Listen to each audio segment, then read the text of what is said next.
क्या है कि जब छोटे बच्चे के बहुत जिज्ञासाएं होती है, आपको भी याद होगा और मुझे भी जब मैं बचपन में जाता हूँ तो याद आता है कि मैं छोटा था तो घर से निकल कर के खेत जाते थे हम, तो देखते जाते थे कि सूरज जो है गांव में जो था वो सूरज ठेठ खेत से साथ चला आ रहा है। हम बैलगाड़ी पर भी होते, कभी पैदल होते, तो ये देखते कि सूरज वही सूरज ठेठ खेत तक पहुंच गया। फिर उसके बाद हम कभी ननियाल वगैरह जाते तो चांद और सूरज हमारे साथ साथ वहीं चले जाते। बड़ी जिज्ञासा होती है क्या मामला है। रात को तारे टिमटिमाते, घर वालों से ये प्रश्न भी पूछते, जो बूढ़े बुजुर्ग हैं उन वो हमारी जिज्ञासाओं को शांत भी करते। जो प्रचलित धारणाएं प्रचलित बातें थी, हमें यह कहा जाता था कि ये जो तारे हैं ना, ये पहले तो बहुत नीचे थे, तो इनको चाहे जो तोड़ लेता था। कहते हैं कि एक औरत ने काफ़ी तारे तोड़ लिए कि अपने श्रृंगार में काम लेगी, तो ये तारे जो है यहाँ से दूर हटने लगे, भागने लगे, ज़मीन के नज़दीक थे बिल्कुल, ये भागने लगे तो तारे तेज़ी से दूर होते गए। तो एक खेत जोतने वाले किसान ने इनको आवाज़ दी कि रुको रुको, तब ये तारे रुक गए, अन्यथा ये पता नहीं कहाँ चले जाते। तो ये बात हमें कह करके हमारी जिज्ञासा, हम पूछते तारे क्या है, ये क्यों है, दिन में नहीं है रात में है, ये सारी छोटी छोटी बातें हम घर वाले जो हमसे हमारी बातें सुनते हैं, उनके आपके बच्चे भी आपके साथ ऐसी बातें करते होंगे। ये बच्चों का जिज्ञासु चित्त होता है, खोजी चित्त होता है, वो अन्वेषण करना चाहते हैं, चीज़ों के रहस्य को जानना चाहते हैं, तो उसके ज़रिए वो अपनी जिज्ञासाओं को शांत करते हैं। हम ऐसी बातें बच्चों से, हालांकि वो बात आज मैं सोचता हूँ तो बहुत महत्वपूर्ण थी कि ब्रह्मांड दूर होता जा रहा है। तो कहते हैं किसान ने मना किया तो वो रुक गया। मेरे जब बाद में मैंने इसके संबंध में ज़्यादा पढ़ा तो पता चला कि वो किसान के मना करने से भी नहीं रुका।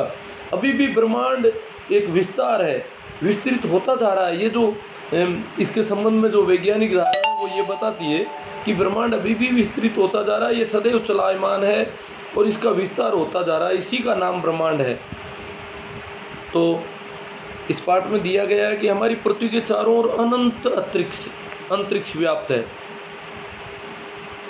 दिन के समय सूर्य की रोशनी के कारण ये हमें हल्का नीले रंग का दिखाई देता है, किंतु रात को अनगिनत टिमटिमाते हुए तारे दिखाई देते हैं। रात्रि में आकाश में एक अद्भुत दृश्य हमारे मन में कई प्रश्न खड़े कर देता है। हम सोचने लगते हैं कि ये चमकदार पिंड क्या है, हमसे कितने दूर है, ये कितने दूर है, तारे कितने दूर है। ये सवाल हम जब पूछते बोले पहले तो ये बिल्कुल नज़दीक ही थे, फिर ये ऐसे भाग गए और तोड़ने लग गई इनको, तो ये भाग गए और फिर किसान ने रोका तो वहाँ जा कर के वो रुक गए। तो ये ऐसी ही बातें बच्चों के मन में ऐसे प्रश्न रोज होते हैं। तो हम सोचने लगते हैं कि ये चमकदार पिंड क्या है, कितने दूर है, किस चीज़ के बने, चमकते क्यों हैं। मानव आदिकाल से इन महत्वपूर्ण सवालों के हल ढूंढने में लगा है और इस अध्याय में इन सवालों के कुछ जवाब हल करने और कुछ जिज्ञासाएं शांत करने का प्रयास इस पाठ्यक्रम में इस पाठ के जरिए किया गया है। तो अंतरिक्ष जो है कहाँ से शुरू, पृथ्वी के चारों ओर है। इसका मतलब जहाँ पृथ्वी खत्म होती है वहाँ से अंतरिक्ष शुरू है। पृथ्वी कोई हमारे जहाँ पैर टिकते हैं वहाँ खत्म नहीं होती है। पृथ्वी अपने गुरुत्वाकर्षण तक पृथ्वी मानी जाती है। जो गुरुत्वाकर्षण का नियम है, जहाँ तक वस्तुएं पृथ्वी की तरफ वापस खींचती है, नीचे आती है, हमारा वो छोटा से छोटा कंकर जो हम ऊपर फेंकते हैं और वापस नीचे आ जाता है, इसका मतलब वो अभी पृथ्वी से जुड़ा हुआ है, वो पार्थिव है। अगर हम और ज़्यादा स्पीड से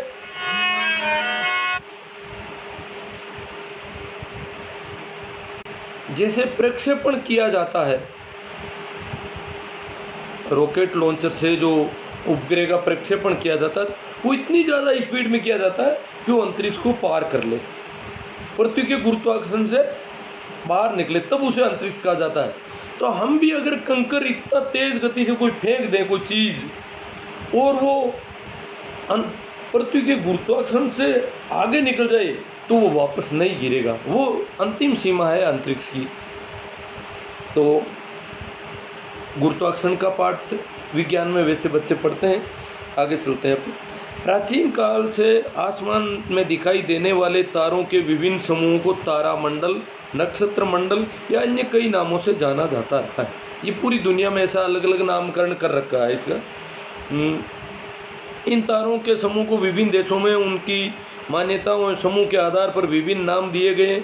भारत में आसमान में दिखने वाले 7 तारों के समूह को सप्तऋषि मंडल के नाम से जाना जाता है। प्राचीन जनमानस में ये मान्यता है कि ये 7 तारे महान ज्ञानी ऋषि हैं जो अपने अलौकिक ज्ञान से पृथ्वी को आलोकित करते हैं। ये भारतीय मान्यता है और ये मान्यता इस प्रकार हमारे बच्चों के अंदर नहीं घर करनी है कि वास्तव में ऐसा कुछ ही मान्यता है, तो मान्यता के हिसाब से इसको लिखा गया है यहाँ पर।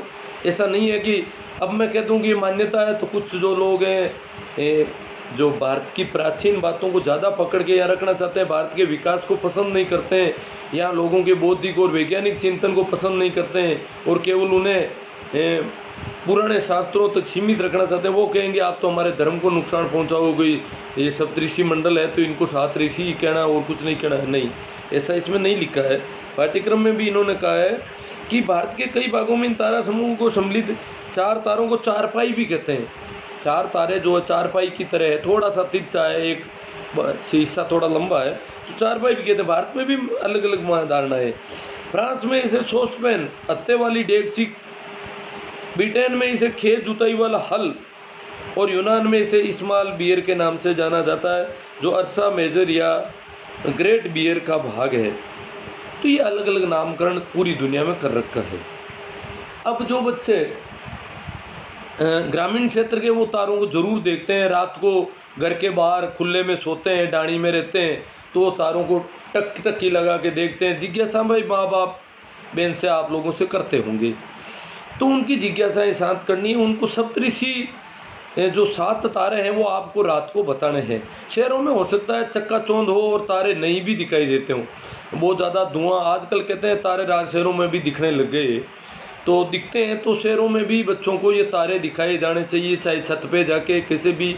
ये माता पिता की मैं ड्यूटी मानता हूँ। सप्तऋषि मंडल 7 तारों का एक समूह है जिनमें 4 तारे चारपाई के पायों की तरह है, थोड़ा एक हिस्सा लंबा है, बाकी के 3 तारे उसकी पूंछ का काम करते हैं और उनमें से 3 तारों में 2 तारे एक सिरे, चारपाई के एक सिरे से आगे के 2 तारे मिला के 3 तारों का एक जो सीधी लाइन है वो चारपाई के दूसरी तरफ के पाए की तरफ होती है। इस तरह से अपन इन सप्तऋषि मंडल को आकाश में पहचान सकते हैं। और अगर अपन उत्तर दिशा जानते हैं तो उत्तर दिशा की तरफ ये सप्तऋषि मंडल कहीं कहीं अपन को दिखाई देगा। तो ये रात को बताने का विषय है। आप में से अपेक्षा करता हूँ कि ज़्यादातर अभिभावक इनको जानते हैं। ये अभिभावक अच्छी तरह से बता सकते हैं कि सप्तऋषि मंडल क्या है। प्राचीन समय में मानव के पास आधुनिक तकनीकी नहीं होने के कारण आसमान को अपलक आंखों से देखने के अलावा कोई साधन नहीं था। सिर्फ अपन आंखों से, आज भी हम तो गाँव डाणी के लोग आंखों से ही देखते हैं, और जो खगोल की पढ़ाई करते हैं उन लोगों के पास कुछ और संसाधन हो गए तो वो तारों को और ज़्यादा तरीके से देख सकते हैं, ठीक ढंग से देख सकते हैं। इसलिए इन चमकदार तारों को जानने पहचानने के लिए उसने उनको विभिन्न नाम दिए और स्थानीय कहानियों की रचना की। प्राचीन समय में अधिकांश मानव जातियां कृषि और पशुपालन पर निर्भर थी, इसलिए इन तारों के समूह में उन्हें जिस पशु या पक्षी की आकृति नजर आती उस तारा समूह को उसी पशु या पक्षी का नाम दे दिया गया जाता। इन तारों के समूह को सप्तऋषि का संसार और पौराणिक काल से महत्वपूर्ण स्थान रहा है। ये पौराणिक और ज़्यादा इसको पुराणों से जोड़ते हैं तो ये वैसे बच्चों के वैज्ञानिक चिंतन में बाधक होगा मेरी दृष्टि में। तो पाठ्यक्रम में भी अपेक्षा करता हूँ कि इसमें कुछ सुधार होना चाहिए। रात्रि के समय में लोग तारों की स्थिति से दिशाओं का निर्धारण कर लेते थे। भारतीय मान्यता अनुसार ध्रुव तारे से उत्तर दिशा को सटीक निर्धारण किया जाता है। नहीं, ये मान्यता को लिखा जाता है ध्रुव तारा उत्तरी दिशा है, या तो ध्रुव उत्तर दिशा को भी ध्रुव दिशा कहते हैं गाँव में कि ये ध्रुव दिशा है, उत्तर की दिशा को भी ध्रुव कहते हैं। तो ये तो उत्तर दिशा में है, इसमें कोई मान्यता की बात नहीं है। सटीक निर्धारण नहीं, पूरी तरह उत्तर दिशा का द्योतक है ध्रुव तारा। ध्रुव तारा हमेशा एक ही स्थान पर स्थिर रहता है। इसकी स्थिति को जानने के लिए 7 तारों के समूह को के 2 तारों को एक काल्पनिक रेखा से जोड़ते हुए आगे बढ़ाते हैं।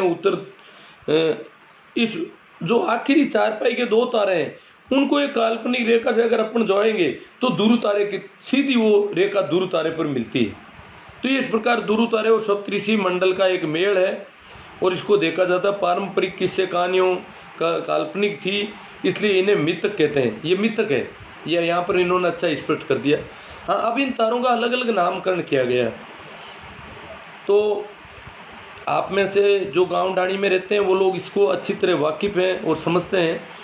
और मुझे याद आता जब मैं बचपन में हम खेत की रखवाली करते थे, पूरी रात जागना पड़ता था और ये क्रम हमारा चलता था। रबी की फसल में खेतों में पूरी रात रहते थे। अब मेरे पिताजी की और हमारी आरी बारी रखवाली का टाइम होता था। तो हमारे पास घड़ी नहीं थी उस ज़माने में, टॉर्च भी नहीं थी। चांद जिस दिन निकल जाता उस दिन तो हम रात को बड़े खुश रहते कि आज जंगली जानवर जो है हमारी फसल को कम नुकसान पहुंचा पाएंगे और हमें दिखाई देंगे। अन्यथा हमारे पास कोई चारा नहीं था। जगह जगह हम अलाव तापते थे, ऐसा प्रकाश करते थे और कोई हमारे पास साधन नहीं था उस ज़माने में। तो उन दिनों हम रात्रि का समय कैसे निर्धारित करते थे? वो कार्तिक के महीने में कृतिका नाम के तारा समूह था एक। वो तारा समूह सूर्यास्त के समय उदय होता था पश्चिम में, पूर्व में, और सुबह तक वो पूरा होता था। तो कृतिका तारे अगर आधे ऊपर की तरफ सीधे चले जाते कार्तिक माह में, पूरा हम यही ध्यान रखते थे, तो हम मानते थे कि आधी रात हो गई है। और ज़्यादा ढलान आ जाती तो हम समझते थे कि आधी रात से थोड़ी ज़्यादा हो गई। ये हम देख रहे थे। तो इसी प्रकार अलग अलग महीनों में, माघ के महीने में जोड़ा नाम के 2 तारे थे। अलग अलग महीनों के अलग अलग तारों से हम रात्रि में समय निर्धारण भी करते थे। पुराने जो लोग हैं वो आज भी जानते हैं इस बात को कि समय निर्धारण रात्रि में इस प्रकार किया जाता था। बाद में घड़ी आ गई तो ये सारा काम हमारे से हट भी गया एक तरह से। तो ये तारा समूह का अलग अलग कृतिका वगैरह ये नाम दे रखा था उनकी आकृतियों के आधार पर। अब अपन बात करते हैं ध्रुव तारे के संबंध में। पारंपरिक किस्से कहानियाँ काल्पनिक थी, इसलिए इन्हें मिथक कहते हैं। देश विदेश में विभिन्न कुछ पारंपरिक कहानियों में से भारत में प्रचलित एक कहानी पौराणिक मान्यताओं के अनुसार जो ध्रुव तारे के बारे में है। पौराणिक मान्यताओं के अनुसार है, ये ध्यान देना है। ये कहानी इसमें समावेश की है पाठ्यक्रम में, जिसके बाबत मैं चाहता हूं कि बच्चों को इस कहानी को दिखाने के बजाय अपन पोल स्टार के बारे में, ध्रुव तारे के बारे में और ज़्यादा इसको समझाते हैं तो अच्छा रहता। ये कहानी जो है उनके वैज्ञानिक चिंतन में कुछ बाधक लग रही है मेरी दृष्टि में। ये ऐसा मैंने देखा है इसको। कहानी आपको भी मैं कहानी सुना दूं जो कहानी छठी के बच्चों को ये बताई जा रही है। घरों में अगर आप मान्यताओं के अनुसार ये कहानी पढ़ते हो तो कोई बात नहीं, परंतु छठी के बच्चों को ध्रुव तारे के संबंध में इस कहानी के माध्यम से कुछ गलत धारणा बढ़ने का प्रयास सा लग रहा है मुझे देखने में। ये कहानी क्या है? पोल स्टार को हिंदू धर्म ग्रंथों के अनुसार ध्रुव तारा कहा जाता है। ध्रुव का शाब्दिक अर्थ अटल या स्थिर है। ये अर्थ भी गलत बताया गया है यहाँ पर। ध्रुव का मतलब होता है दूरी। जब कोई भी चीज घूर्णन करती है अपनी अक्ष पर तो उसकी एक दूरी होती है। जैसे साइकिल का पहिया घूमता है तो उसकी एक दूरी होती है। पहिया पूरा घूमता है परंतु दूरी कभी भी नहीं घूमती है। एक पिक पॉइंट होता है। अगर अपन भी खड़े होकर के अगर एक राउंड चारों ओर अपनी जगह पर खड़े खड़े ही घूमेंगे तो हमारे बीच में भी कोई ऐसी जगह होगी, वो भी हमारे हाथ जरूर इधर उधर घूम जाएंगे चारों ओर, परंतु एक पिक पॉइंट ऐसा होगा जो घूमेगा नहीं, वो दूरी है। हम चारों ओर की परिधि घूमेगी परंतु बीच का जो केंद्र है वो कभी भी नहीं घूमेगा, तो उसको दूरी कहते हैं। और जो दूरी की सीध में जो चीज होगी, परिधि की सीध में जो चीजें होगी वो घूमती हुई दिखाई देगी, परंतु दूरी की सीध में जो चीज होगी वो भी स्थिर दिखाई देगी, स्थिर दिखाई देती है। ध्रुव का अर्थ ही अटल या स्थिर नहीं है और ध्रुव तारा भी स्थिर नहीं है, पृथ्वी भी स्थिर नहीं है, सूर्य भी स्थिर नहीं है। अगर अपन ब्रह्मांड के संबंध में अगर देखें तो सब कुछ चलायमान है, सब चल रहा है, सब परिवर्तनशील है, सब दौड़ रहा है, विस्तार हो रहा है। तो यहाँ पर ये शाब्दिक अर्थ इन्होंने ऐसा कर दिया। शाब्दिक अर्थ तो कैसे? पृथ्वी को अचला कहते हैं। अचला यानी नहीं चलने वाली, जबकि पृथ्वी चलती है।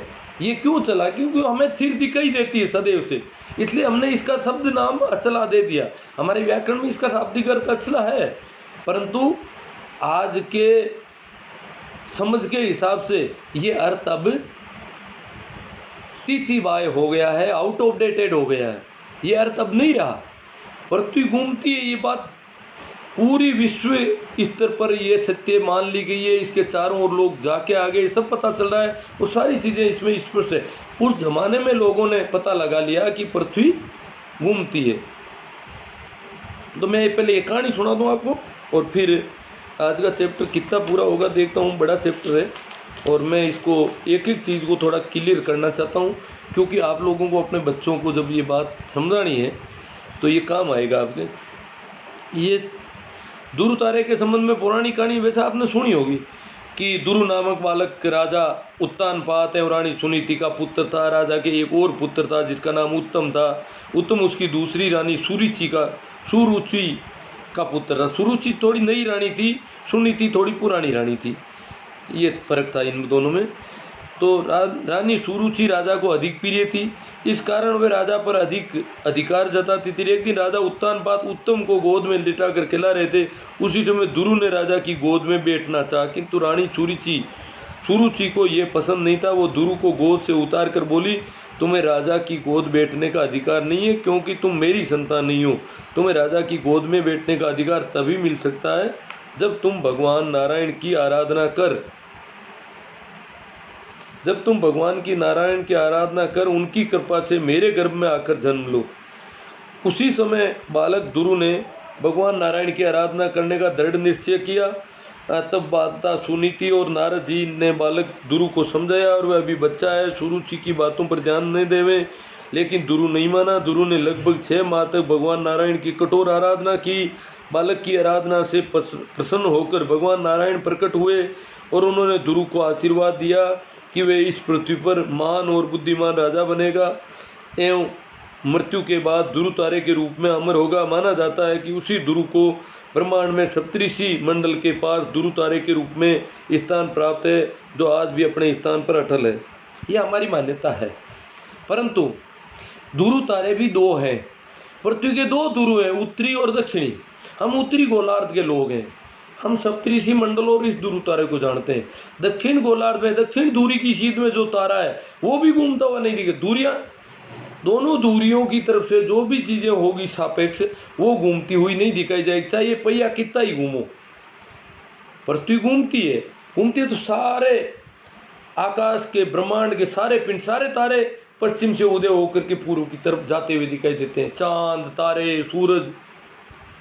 ये बात जब समझदार लोगों ने, जिनका बौद्धिक स्तर अच्छा था, प्रतिभा संपन्न लोगों ने ये जब बात पुराने जमाने में देखी तो उनको पता लग गया कि सभी तारे एक ही दिशा में उदय होते हैं, एक ही दिशा में जाते हैं। दुरु तारा हिलता ही नहीं है, इसका मतलब ये पृथ्वी खुद अपनी जगह पर घूमती है।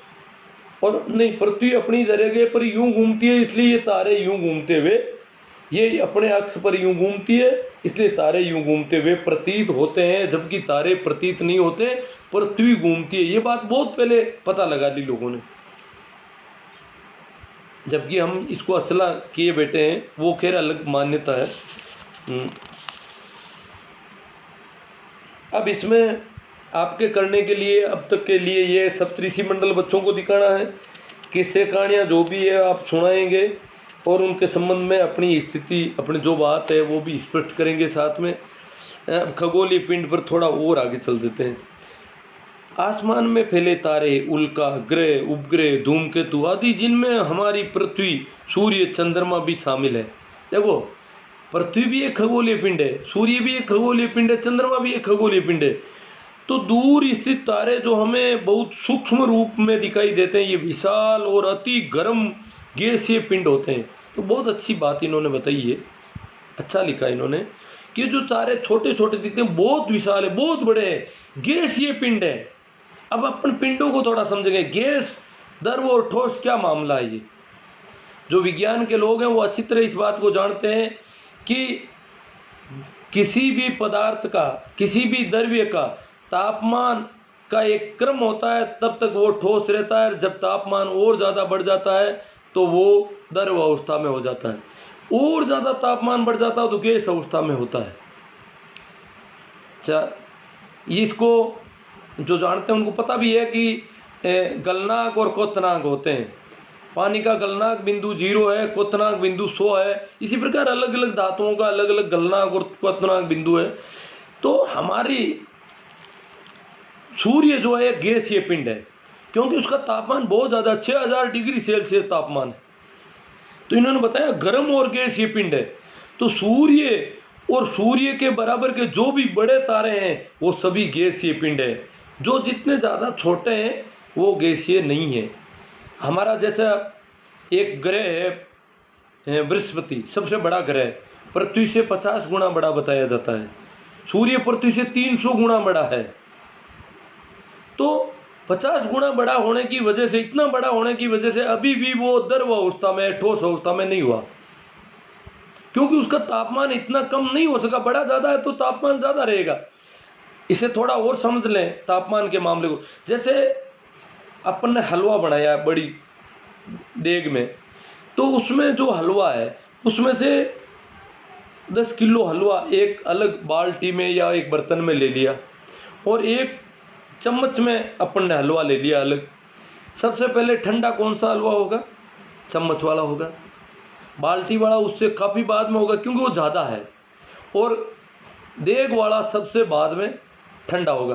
तो सूर्य से जब ये ग्रह अलग हुए, बृहस्पति, शनि, ये एक चैप्टर है, ये सब अलग हुए, तो बृहस्पति बड़ा है इसलिए अभी तक वो इतना ठंडा नहीं हो सका कि वो ठोस अवस्था में हो सके, अभी भी वो द्रव अवस्था में। और सूर्य तो 6000 डिग्री तापमान में है। तो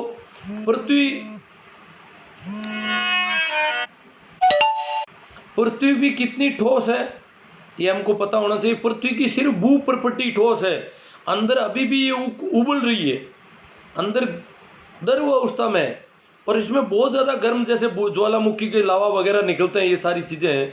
तो ऊपर प्रपट्टी, जैसे हलवा भी अगर अपन बाहर निकालते हैं बड़े देग से, तो ऊपर थोड़ी वो प्रपट्टी होती है, वो जल्दी ठंडी होती है, अंदर वाला फिर भी गर्म होता है अगर अपन देखें तो।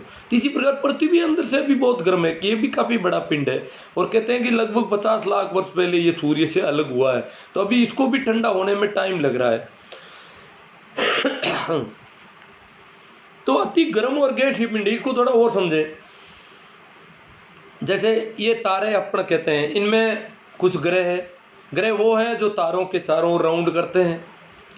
सूर्य के 9 ग्रह पहले कहे जाते थे, अब 8 ग्रह। एक ग्रह जो है सूर्य की पकड़ से निकल गया, इसलिए अब 8 ग्रह ही सूर्य के चारों ओर। जब तक वो सूर्य के परिवार से है तब तक वो ग्रह कहलाएंगे सूर्य के। अगर कोई और ग्रह कल को इस सूर्य की गुरुत्वाकर्षण बल को पार करके बाहर निकल जाएगा, तो वो उस समय सूर्य का ग्रह नहीं रहेगा। तो सूर्य हमारा सबसे नज़दीकी तारा है। ये गैसीय पिंड है, बहुत बड़ा है, पृथ्वी से 300 गुना बड़ा। ये थोड़ा, क्योंकि हमें दिखने में पृथ्वी बड़ी दिखती है, वो छोटा सा दिखाई देता है, परंतु ये बात भी बच्चों को बतानी होगी कि वो बहुत दूर है, इसलिए ये बिल्कुल छोटा दूर की चीज़ें छोटी दिखाई देती है, ये बात। और जब ये 15 करोड़ किलोमीटर का मामला आता है तो और भी समझने जैसी बात है। बच्चों के धीरे धीरे आएगी समझ में। पर ये हमें इसका कुछ उदाहरण हम दिखा सकते हैं उनको। एक सेम ही वस्तु को बहुत ज़्यादा दूर रखेंगे, एक नज़दीक रखेंगे। और वैसे जैसे अपनी उंगली है, यहाँ इतनी दूर है तब तो कितनी जगह को ढक रही है, जब नज़दीक आ जाती है तो एक पूरा बड़ा पेड़ भी हमको दिखाई देना बंद कर देता है। तो बड़े पेड़ के बराबर आकार ले लेती है, जितनी नज़दीक बड़े पेड़ के बराबर दिखाई देने लग जाती है। तो इस प्रकार कुछ ऐसे उदाहरण हम दिखा सकते हैं। तो कई क्वेश्चन भी आ रहे हैं मित्रों के, उन पे भी अपन चर्चा करेंगे। तो ये जो खगोलीय पिंड, ये तारे हाइड्रोजन और हीलियम के मिश्रण है। क्योंकि ये बहुत ज़्यादा गर्म है, इसलिए गैसीय अवस्था में हाइड्रोजन और हीलियम के मिश्रण ने अत्यधिक ऊष्मा और ऊर्जा विकसित करते, बहुत ज़्यादा गर्मी निकलती है इनसे। सूर्य की गर्मी हमें जीवन प्रदान करती है। अगर सूर्य नहीं हो तो हमारा तापमान इतना नीचा गिर जाता है कि हमारी मृत्यु, जीव जगत पूरा खत्म हो जाएगा। जब उसका तापमान, टेम्परेचर नीचा जाएगा तो ये ऊष्मा और ऊर्जा विकसित करते हैं। सारी ऊर्जा हमें सूर्य से मिलती है। इसको अगर बहुत आगे देखेंगे तो हमें कई बातें हमें पता चलेगी कि सूर्य हमें कितना कुछ दे देता है। इसलिए हमने सूर्य को भगवान माना है। सूर्य हमारा दाता, हमारा पिता है। हमारा सूर्य भी वास्तव में एक तारा ही है। तारों की तरह सभी खगोलीय पिंड गैसीय नहीं होते। कुछ पिंड सिर्फ ठोस पदार्थ बने हुए हैं, कुछ ठोस द्रव और गैसीय पदार्थों से बने। ये जो मैं बात कह रहा था उसको यहाँ इन्होंने बताया, इसको मैं वापस रिपीट करूँगा, कुछ आपके पसंद लूँगा। तो इसे थोड़ा और समझें। सूर्य हमारे से 15 करोड़ किलोमीटर दूर है। इसी प्रकार हमारा सबसे नज़दीकी तारा है वो कितना दूर है, प्रोक्सिमा सेंटोरी। उसको किलोमीटर में मापना संभव नहीं है। खगोलीय दूरियों को कैसे मापते हैं, प्रकाश वर्ष में। प्रकाश कितने समय में एक पिंड से दूसरे पिंड तक जाता है, उस समय को ही खगोलीय दूरी माना जाता है। सूर्य का प्रकाश की किरण पृथ्वी तक पहुंचने में 8 मिनट 20 सेकंड समथिंग समय लेती है, लगभग 8.5 कहते हैं उसको। तो इसी प्रकार 15 करोड़ किलोमीटर चलने में उसको 8.5 मिनट लगते हैं। तो सूर्य के और हमारे बीच में प्रकाश वर्ष और के दूरी को नापें तो 8.5 मिनट दूर है। प्रकाश की किरण की गति, प्रकाश की गति के अनुसार सूर्य हमारे से 8.5 मिनट दूर है, परंतु प्रोक्सिमा सेंटोरी हमारे से 4.5 वर्ष दूर है। प्रोक्सिमा सेंटोरी से भेजी हुई किरण सूर्य का सबसे नजदीकी तारा कितना दूर है, किलोमीटरों में लिखेंगे तो सारे पन्ने भर जाएंगे शून्य लिखते लिखते, इतना दूर है। क्योंकि 4.5 वर्ष से उसकी किरण यहाँ पर पहुँचती है, तो किलोमीटर में दूरी बहुत ज़्यादा है। क्योंकि 1 सेकंड में जो 1,83,000 किलोमीटर प्रकाश की गति होती है। तो इसको और भी मैं समझाने का प्रयास करूँगा और मैं चाहता हूँ कि आप लोग इसे समझें और अपने बच्चों को बताएं। मैं ये नहीं कहता हूँ कि आप नहीं जानते और मैं कोई ज़्यादा जानता हूँ, परंतु हो सकता है कि इसमें से कुछ एक बातें आपके नॉलेज में नहीं रही हो।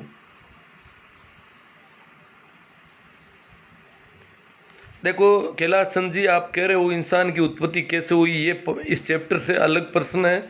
और इस प्रश्न अगर अपन आगे से चैप्टर लेंगे तो ज़रूर वहाँ होगा, इसमें चर्चा करना समीचीन नहीं होगा। बाकी लोगों का समय खराब नहीं किया जा सकता इस वजह से। मनपूल जी सियाग श्याम सर कहते हैं कि 11.2 किलोमीटर प्रति सेकंड की रफ्तार से फेंकी हुई वस्तु वापस पृथ्वी पर नहीं लौटती। हाँ, बहुत अच्छा इन्होंने बता दिया कि गुरुत्वाकर्षण से बाहर कैसे, वो गुरुत्वाकर्षण से बाहर चली जाती है, अर्थात वो कहाँ जाती है, अंतरिक्ष में पहुँच जाती है। और अंतरिक्ष में पहुँच जाती है तो फिर वो यहाँ पर वापस नहीं लौटती है। ये अंतरिक्ष सीमा है अंतरिक्ष की। बहुत अच्छा है, ये बात भी बतानी चाहिए थी मुझे, आपने बता दिया, सबकी सुविधा के लिए बहुत अच्छी बात है। ओम प्रकाश जी गोदारा कहते हैं पश्चिम से पूर्व की ओर जाते हैं चांद और सूरज। हाँ ठीक है सर, पश्चिम के पूर्व की ओर नहीं जाते हैं, पूर्व से पश्चिम की ओर जाते हुए दिखाई देते हैं। मैंने कोई गलत बता दिया क्या आपको?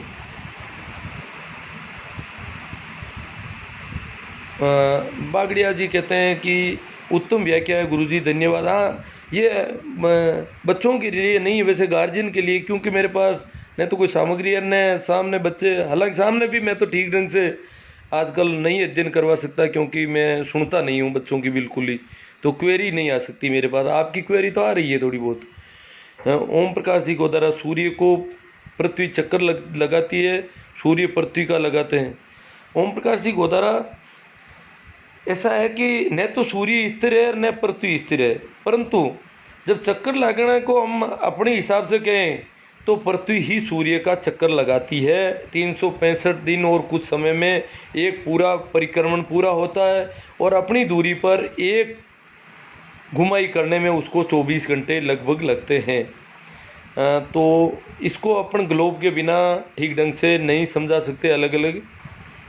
ओम प्रकाश जी को, हाँ बागड़िया जी ने उत्तर दे दिया, ठीक है। ओम प्रकाश जी गोदारा, इनानिया साहब बताएंगे तो अच्छे से समझ पाएंगे। देखो प्रयास कर रहा हूँ। कोस्मोस के कितने शून्य कितने अर्थ हैं? पर ये आकाश में, देखो इंग्लिश लिखोगे तो मैं थोड़ा कम समझता हूँ कोस्मोस वगैरह में, तो आप हिंदी लिखो अच्छा रहेगा। मैं क्योंकि इंग्लिश मीडियम का आदमी नहीं रहा हूँ, मेरी इंग्लिश बहुत पुअर है। तो ये आकाश में कितनी अर्थ हैं पता ही नहीं, कितनी अर्थ है। अर्थ उसको माना जाएगा जहाँ पर जीवन है। तो ऐसे ग्रह तो हमारे 8 ग्रह सूर्य के हैं और अनंत तारे हैं आकाश में। और उनके पता नहीं सब तारों के कितने ग्रह होंगे, और उनमें से कहाँ जीवन, महाजीवन, क्या क्या हो सकता है, ये सब अभी मनुष्य की पहुंच से दूर है। मनुष्य सिर्फ अंतरिक्ष में कुछ उपग्रह छोड़ सका है, सिर्फ कहते हैं कि चंद्रमा तक इसने यात्रा की है, वो भी क्या है कि सन 1969 में नील आर्मस्ट्रॉन्ग वगैरह ने की, उसके बाद में अभी तक कोई नहीं गया। तो वो भी ऐसा लगता है क्या बात है, क्या रूस ने अंतरिक्ष की यात्रा कर ली और अमेरिका ने 2 साल बाद में चांद की घोषणा कर दी, अभी तक दूसरा कोई मनुष्य चंद्रमा तक नहीं पहुंचा है। इसके पीछे भी कुछ राज लग रहा है। तो ये भी सोचने जैसी बातें हैं। वैसे ऐसा शक कोई उठा नहीं रहा है। तो कितने शून्य, ये शून्य है या पता नहीं क्या, कितनी अर्थ है, तो जीवन अनेक जगह संभव होगा और मनुष्य से भी महाजीवन और ऐसी कल्पनाएं की गई है, क्योंकि हो सकता है कहीं जीवन की संभावनाएं पृथ्वी से भी अच्छी हो। पृथ्वी के पास एक निश्चित टेम्परेचर है, प्रत्येक ग्रह का अपना निश्चित टेम्परेचर होता है, साल भर बदलता भी रहता है, उसकी सूर्य से कितनी दूरी, इस सब पर निर्भर करता है। तो पृथ्वी की तरह अन्य ग्रहों, सूर्यों के, अन्य तारों के चारों ओर भी कितनी पृथ्वियाँ होंगी और उनका कैसा टेम्परेचर, और वहाँ हवा और पानी के अलावा भी कोई जीवन के लिए उपयोगी और चीज़ मिल जाए तो कोई महाजीवन भी कहीं हो सकता है। इस सब को अपन कल्पना में नहीं ले सकते अभी। ओम प्रकाश जी गोदार कहते हैं जुग सहस्र जोजन कर भानु, क्या ये दूरी सत्य है? देखो जी, ये तो हमने लिख रखा है, बाकी दूरी के मामले में आजकल सारी ये दूरियां माप ली गई है।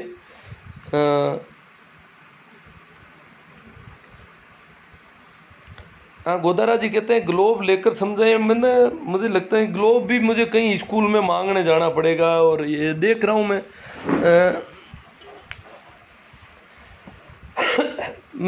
फिर मुझे लगता है कि जाऊं क्लास में और ब्लैक बोर्ड वगैरह, और फिर एक वीडियोग्राफर और भी कैमरामैन अलग चाहिएगा मुझे। तो ये सारा काम मुझे नहीं लग रहा है कि ऐसा इतना हो सकेगा।